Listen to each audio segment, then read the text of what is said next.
Como está o diabo na sua vida? Seja bem-vindo, meu irmão, minha irmã, ao nosso canal Crescendo em Sabedoria e Graça. E você não ouviu errado, a pergunta foi exatamente essa: como está o diabo na sua vida? Ô, Diego, que coisa mais maluca, que pergunta é essa? Ora, para o assunto que nós queremos trazer hoje, essa pergunta é fundamental. Hoje, dando continuação ao processo de estudar os personagens da Bíblia, a gente vai falar sobre um cara que era bom de fuga, bom de corrida. E a resposta para essa pergunta vai trazer à tona a ênfase da vida desse cara. Então, como está o diabo na sua vida? A resposta mais coerente seria ler Tiago 4,7. Tiago 4,7 diz o seguinte: portanto, submetam-se a Deus, resistam ao diabo e ele fugirá de você. Olha só, olha a resposta. Como está o diabo na sua vida? Ele deveria estar correndo. Por quê? Porque, de fato, se eu me submeter a Deus, eu vou resistir ao diabo. E ao resistir ao diabo, o diabo vai fugir. Então, presta atenção, meu querido. Se ele estiver fugindo, é porque você está resistindo a ele. Se você estiver resistindo a ele, é porque você está se submetendo a Deus. E olha que coisa boa. Então, toda vez que alguém te perguntar como está o diabo na sua vida, eu espero que a resposta seja fugindo, né? Mas vamos dar continuidade para o nosso assunto, que ele é impressionante. O nosso exemplo de vida hoje do personagem bíblico é José. José que viveu no Egito, José, um dos filhos de Jacó, um cara que, quando lidou com a tentação, ele prevaleceu, né? E que teve a sua vida dificultada por problemas de família, por sonhos, né? Ele passou, a gente vai relatar pelo menos 3 situações da vida de José onde ele venceu a tentação. E depois a gente vai tentar entender como ele fez isso.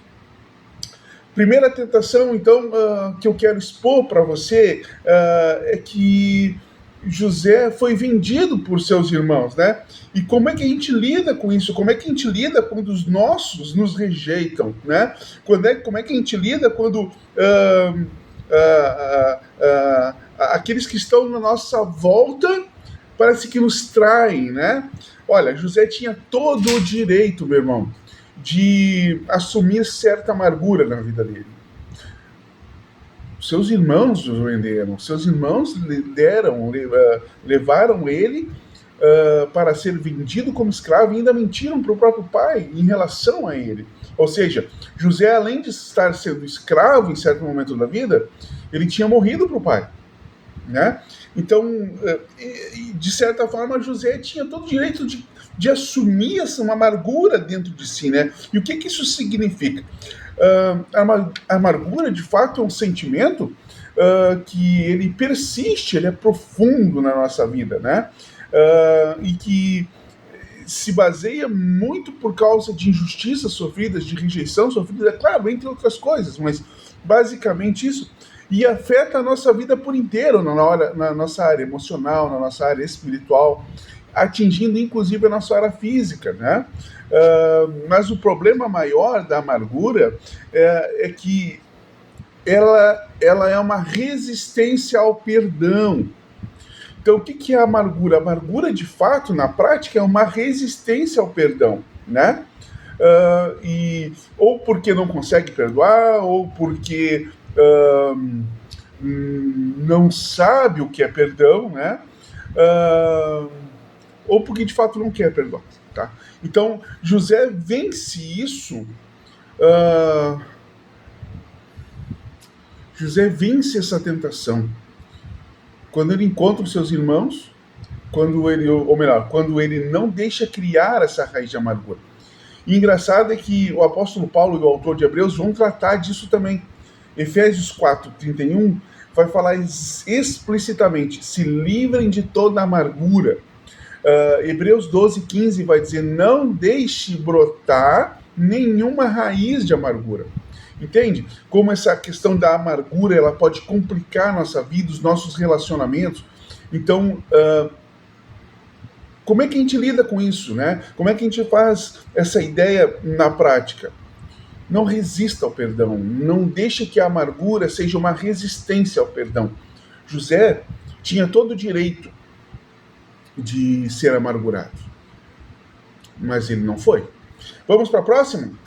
Segunda tentação de José, segundo momento que nós queremos discutir, traz a ideia daquilo que ele sofreu dentro da casa do seu Senhor.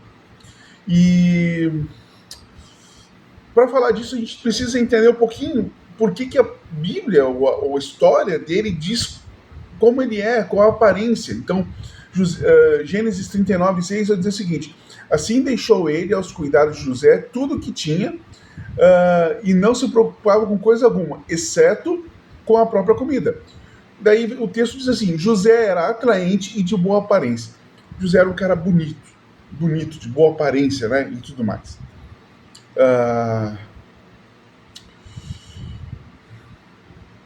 E possivelmente essa boa aparência, essa ideia de ser atraente, possibilitou para José que ele tivesse oportunidade de ter relações sexuais com a própria esposa do chefe, né? O que você faria no lugar, né? Vamos imaginar que você é bonito, que você é atraente, que você tem essa oportunidade. O que você faria no lugar? O que você faria no lugar de José? O que José fez? José sofreu o desejo da mulher do seu chefe dia a dia, dia após dia.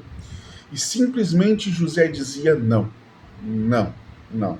Ao ponto de correr. Literalmente, José correu para longe daquela situação, né?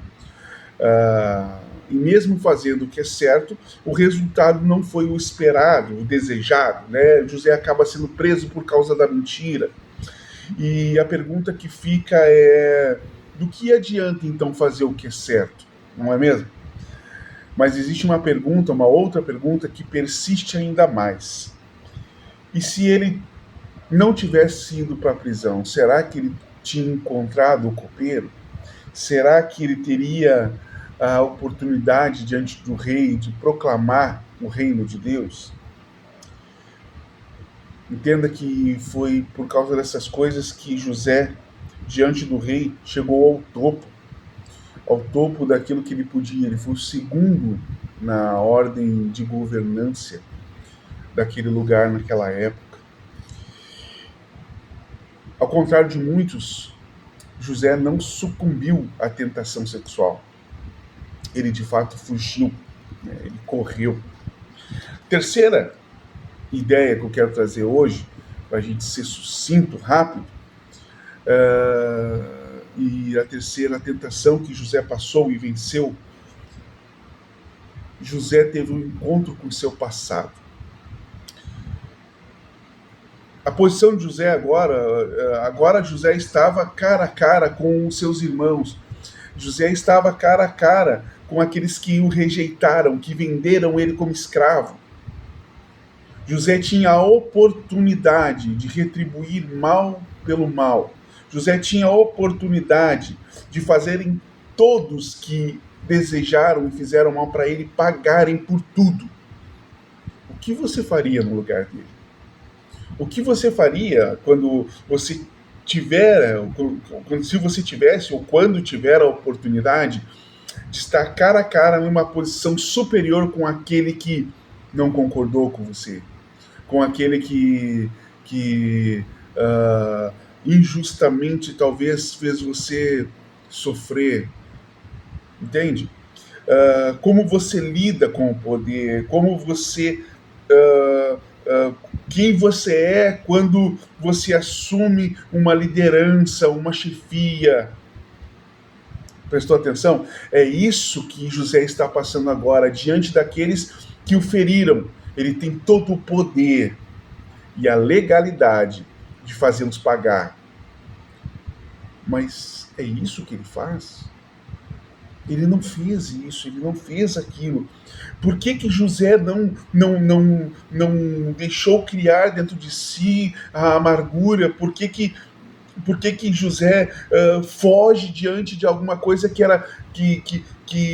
muitos não fugiriam? Por que ele foge disso? Por que diante de uma oportunidade real e concreta de vingança, ele não exerce a vingança. Por quê? Por que isso? Engraçado é que a Bíblia nos instrui, né? Como eu disse antes, a questão da amargura, 1 Coríntios 6,18 vai dizer para a gente fugir da imoralidade sexual, né? Romanos vai dizer para a gente nunca procurar nos vingar. E isso tudo são tentações para nós também. Nós passamos pelas mesmas tentações que José passou, mas por que ele vence? Por que ele venceu? Qual é o segredo dele ter vencido? E talvez a gente esteja patinando nessas coisas. Eu quero colocar três textos para você. Venha comigo. Gênesis 39:9. Não há ninguém maior nesta casa do que eu. Potifar nada me negou, a não ser a senhora, porque é sua mulher. Como poderia eu, então, cometer algo tão perverso e pecar contra Deus? Olha que interessante, no meio da tentação, o que estava na cabeça de José? O que estava na cabeça de José? Temor e consciência de quem Deus é. De quem Deus é. Entende? Se nós caminharmos pelo Espírito, isso estará dentro da nossa mente. Temor e consciência de quem Deus é. Outra coisa, Gênesis capítulo 50, versículo 20 vai dizer assim: vocês planejam mal contra mim, vocês planejaram o mal contra mim, mas Deus o tornou em bem para que hoje fosse preservada a vida de muitos. Diante daquela situação, ele tinha o poder. Mas o que estava na mente de Moisés? De José. O que estava na mente dele?